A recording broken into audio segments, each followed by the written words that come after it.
Je vous propose de retrouver Hélène Bonnet et Camille Souhaut, que vous connaissez bien, nos envoyés spéciales en Ukraine. Elles sont à Kharkiv, justement. Bonjour, merci à toutes les deux d'être là. Je sais que la chose est difficile. Hélène, est-ce que les habitants de Kharkiv ont toujours cette certitude que leur ville ne tombera pas aux mains des Russes ? Écoutez, ici, ce qui est très surprenant, c'est le décalage entre la situation et le comportement de la population. Parce que d'un côté, il y a ces bombardements russes quasiment quotidiens qui sont aussi très meurtriers. Hier, il y a eu 11 morts, 11 Ukrainiens morts ici à Kharkiv à cause de ces frappes. Et de l'autre, eh bien, vous avez le comportement de la population. Vous voyez, aujourd'hui, il fait beau et juste derrière moi, vous apercevez peut-être une vieille dame qui est en train de faire son sport quotidien dans le parc qui se trouve juste derrière. Les gens continuent d'aller travailler, continuent d'aller en terrasse comme si de rien n'était. Ce qu'il faut dire, c'est que Kharkiv, c'est la seconde ville du pays. Elle va être difficilement prenable, d'autant plus que les troupes russes qui sont massées à la frontière ne sont pas suffisantes pour pouvoir le faire. Les combats sont contenus dans le nord, près de la frontière. Les Ukrainiens, pour l'instant, tentent de contenir l'avancée des forces russes, empêcher qu'elles s'emparent de points stratégiques qui, là, au contraire, leur permettraient de mettre davantage la pression sur la ville de Kharkiv. Merci beaucoup Hélène Bonnet, merci à Camille Souhaut qui vous accompagne. Réflexion, la vôtre, de toute façon ils prendront jamais la ville. Non mais oui, je m'avance peut-être un peu, on peut jamais dire jamais évidemment, surtout pas à la guerre, mais honnêtement je faudrait-il savoir en fin de compte ce que Poutine a dans la tête. Oui, ça, c'est pas facile. Quand on voit le début de la guerre avec l'effet de surprise qu'ils n'ont pas réussi à conquérir Kharkiv n'a jamais été sous occupation russe, les troupes russes sont parvenues à rentrer au début mais ont été très rapidement repoussés par les Ukrainiens. Je ne vois pas comment maintenant les Russes arriveraient à prendre Kharkiv. Et je pense honnêtement, et c'est pour ça qu'Hélène décrit très bien cette vie qui continue à Kharkiv, les habitants de Kharkiv sont persuadés que la ville, la deuxième ville d'Ukraine, aujourd'hui va tenir.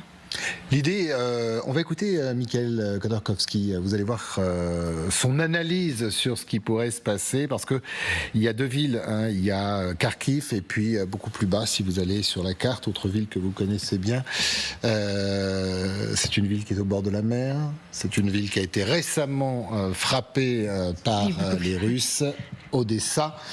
Écoutez son analyse. Tout le monde sait que vous avez pratiquement perdu la guerre en Ukraine. Nous l'avons perdu. Le PIB de l'Ukraine avant la guerre était de 160 milliards de dollars. Celui de la Russie, de 2200 milliards de dollars. Le coût de l'obus d'artillerie le plus courant, le 152 mm, est de 500 $. Ce qui signifie qu'il consacre environ 5,5% de son PIB à la guerre.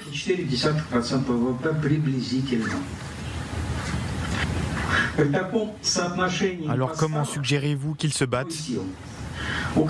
Avec un tel rapport entre les approvisionnements et les forces, l'Ukraine perdra Kharkiv d'ici la fin de l'année et au milieu de l'année prochaine, ils perdront Odessa.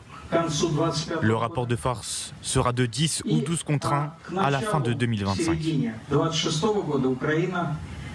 Voilà un calcul qui nous laisse dubitatif sur ce plateau. Vous prenez le PIB, l'effort militaire et vous arrivez à une défaite militaire, colonel. Je suis sûr que dans votre carrière, vous n'avez jamais calculé comme ça. Heureusement, peut-être pour nous. L'équation a mis l'inconnu, là. Oui, non, bien sûr. D'abord, oui, un premier principe, il n'y a rien de plus incertain que la prédiction militaire, l'anticipation militaire. C'est trop compliqué, il y a trop d'enjeux humains, il y a trop... c'est un processus qui est dialectique. Hein, vous adaptez d'un côté, vous avancez, puis finalement l'autre, ça s'adapte aussi, et puis il y a des contre-mesures. Il y a plein d'événements extérieurs qui peuvent aussi influer sur les événements. Poutine peut avoir un accident d'hélicoptère, etc. Enfin, il y a plein de choses qui peuvent... Prigojine a eu un accident d'avion, pourquoi pas Poutine l'hélicoptère. Non, bien sûr. Non, mais ce que je veux dire, c'est qu'il est vraiment impossible. Voilà, et ceux qui prétendent le contraire sont des menteurs, de prévoir exactement, surtout dans une situation qui est relativement équilibrée dans les forces, de savoir vraiment dans quelle situation on sera en 2025. Voilà. Maintenant, ce qu'il dit, c'est que beaucoup de gens, notamment du côté pro-russe, disent de toute façon, la masse, elle est du côté russe et inéluctablement, la Russie l'emportera mécaniquement, ne serait-ce par sa supériorité de masse, sa supériorité économique, etc. etc. Bon, c'est pas aussi simple. Je vous le disais, difficile d'être dans la tête de Poutine et savoir ce qu'il veut exactement. Magali Lunel est là, je ne dis pas qu'elle est dans la tête de Vladimir Poutine, mais Magali, vous allez nous parler de quelque chose, dont Poutine ne cesse de nous parler. Il s'agit d'un corridor, une forme de zone tampon, et c'est peut-être ça, quand on regarde la carte d'ailleurs, qu'il faut comprendre dans les offensives russes depuis le début du mois de mai. On va écouter d'ailleurs Vladimir Poutine, c'était vendredi dernier, vous voyez, c'était il n'y a pas si longtemps que ça, et il nous parle de cette zone tampon. Alors je précise, pour Poutine, cette zone tampon est faite pour, merci de ne pas rire, protéger la Russie. Et Belgorod. C'est de leur faute. La Russie essaie de remplacer la tête malade de l'Ukraine par une tête saine. Et ils nous blâment pour les événements tragiques d'aujourd'hui. Mais c'est le résultat de leur politique.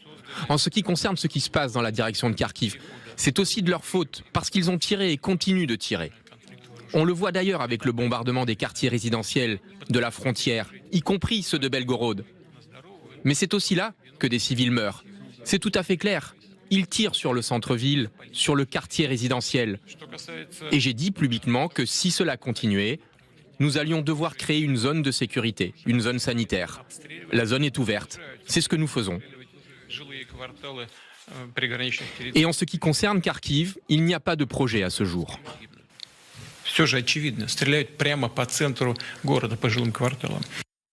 Très intéressant, Magali, ces paroles. Alors Kharkiv, pas de problème à ce jour, tout est ouvert pour la zone, et pourquoi pas une zone aussi qui pourrait partir de Kiev et puis aller jusqu'au fleuve, frontière naturelle en tout cas. Effectivement, c'est toujours un peu flou, sibyllin quand on écoute Vladimir Poutine, il donne rarement des détails. Alors pour connaître ces détails, il faut plutôt fouiller, il faut aller chercher l'information, et en règle générale, les informations, on les trouve sur les comptes Telegram des 1000 blogueurs, vous le savez, ces journalistes ou anciens militaires qui renseignent sur la guerre au jour le jour. On a été voir le plus connu d'entre eux, Rybar, qui a justement parlé de la zone de sécurité que les Russes doivent mettre en place, et là c'est très intéressant.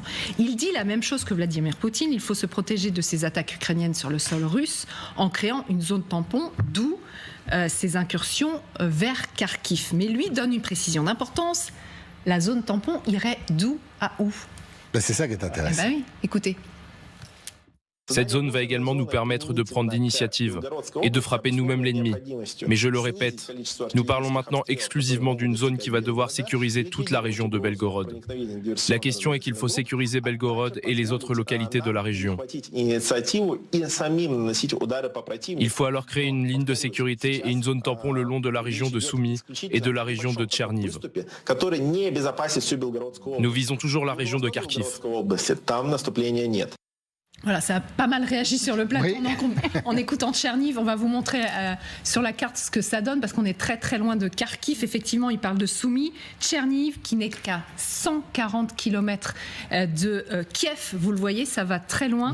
Alors, c'est pas la carte que j'avais demandée. Normalement, il y en a une autre. Enfin, c'est pas... Tcherniv, c'est vraiment donc vers Kiev. Et cette zone tampon, ça veut dire qu'en fait, une zone tampon, c'est environ 15 à 20 km de la frontière. En règle générale, c'est à peu près ça. Au moins pour éloigner l'artillerie. Au moins pour éloigner l'artillerie. Sauf que si on écoute Rybar, eh bien là, ça dépasserait les 60 km. On serait même à 80 km. Ah oui, donc c'est extrêmement étendu. C'est toute la frontière, en fait. Voilà, exactement. Ce serait toute la frontière russe, donc ça va être extrêmement loin. Il y a une autre source, c'est Dmitry Medvedev, le vice-président du Conseil de sécurité. Et voilà, lui, ce qu'il dit.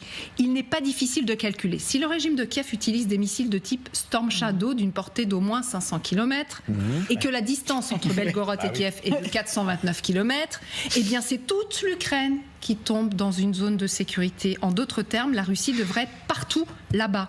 Et si cela continue, la zone sanitaire garantie se situera quelque part à la frontière avec la Pologne. Oui, ou en Pologne. Ou même en Pologne, effectivement, selon les traductions. Donc lui... Medvedev est très branché Pologne. Alors, il est très branché Pologne. Et effectivement, En février, Non, mais- ils avaient déjà dit que de toute façon, les Russes devaient conquérir encore Kiev. Ils avaient toujours le même objectif. Donc pour lui, il faudrait que toute l'Ukraine soit zone tampon pour protéger la Russie. On le voit en tout cas, quel que soit l'interlocuteur, que les Russes n'ont pas du tout rogné sur leurs ambitions. C'est très intéressant. Merci beaucoup, Magali. Parce que regardez, quand vous voyez le Dniepr, le fleuve, ça fait une frontière naturelle. Oui, c'est une rupture. Poutine, depuis le début, parle toujours de frontières naturelles. Ce serait peut-être ça le rêve de Poutine. Oui, enfin bon. Parce que Catherine II, la grande tsarine, disait le meilleur moyen de protéger les frontières de la Russie, c'est de les étendre. De les étendre toujours plus loin. C'est une vieille obsession russe, en fait. Le glacis de protection, alors que c'est le territoire le plus important du monde. Mais non, il faut encore aller un peu plus loin. Toute l'Europe de l'Est était considérée comme un glacis. C'était comme ça que c'était présenté. C'est-à-dire une zone de protection contre une invasion. Et dans l'imaginaire russe, il y a toujours cette idée de l'invasion. Et toutes les offensives russes sont en réalité des offensives défensives. Elles sont toujours présentées pour défendre le territoire, même si c'est à petite échelle comme là. Donc oui, mais même la guerre elle-même, il faut le rappeler, quand même, était présentée comme une opération défensive pour empêcher une offensive prochaine de l'Ukraine contre le Donbass.